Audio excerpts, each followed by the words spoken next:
বৃহস্পতিবার বাদ জোহর দরগা মাজার মসজিদের সামনে 3 বারের সাবেক প্রধানমন্ত্রী বিএনপি চেয়ারপারসন বেগম খালেদা জিয়ার সুস্থতা কামনায় বিএনপির কেন্দ্রীয় নির্বাহী কমিটির সহ সাংগঠনিক সম্পাদক মিফতা সিদ্দিকীর উদ্যোগে মিলাদ ও দোয়া মাহফিল অনুষ্ঠিত হয়েছে।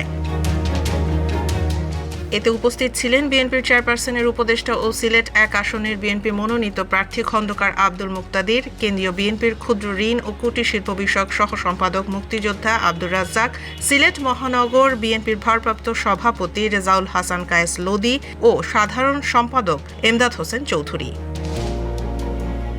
এছাড়াও বেগম খালেদা জিয়ার রোগ মুক্তি কামনায় সিলেট জেলা ও মহানগরের বিএনপির সকল নেতৃবৃন্দ উপস্থিত ছিলেন।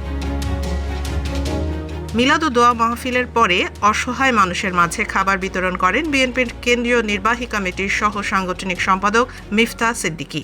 মহান রব্বুল আলামিনই একমাত্র আমাদের কাছে ওনাকে ফিরিয়ে দিতে পারেন। হ্যাঁ, ওনার শরীরে এখনো ঔষধ মেডিসিন রেসপন্ড করছে, মেডিসিন নিচ্ছে ওনার শরীর। যতক্ষণ পর্যন্ত সেই অবস্থায় আছে আমরা আমাদের নেত্রীকে জন্য দোয়া করব। আমরা জানি আল্লাহ চাইলে সবকিছুই করতে পারেন। আল্লাহ পাহাড়কে সাগর, সাগরকে পাহাড় একটি ভূমিকম্পের মধ্যে দিয়ে হয়ে যায়, করে দিতে পারেন। আল্লাহ কোন ফাইয়া কোন বলার সাথে সাথে সবকিছু হয়ে যায়। আমরা সেই রব্বুল আলামিনের কাছে দোয়া করছি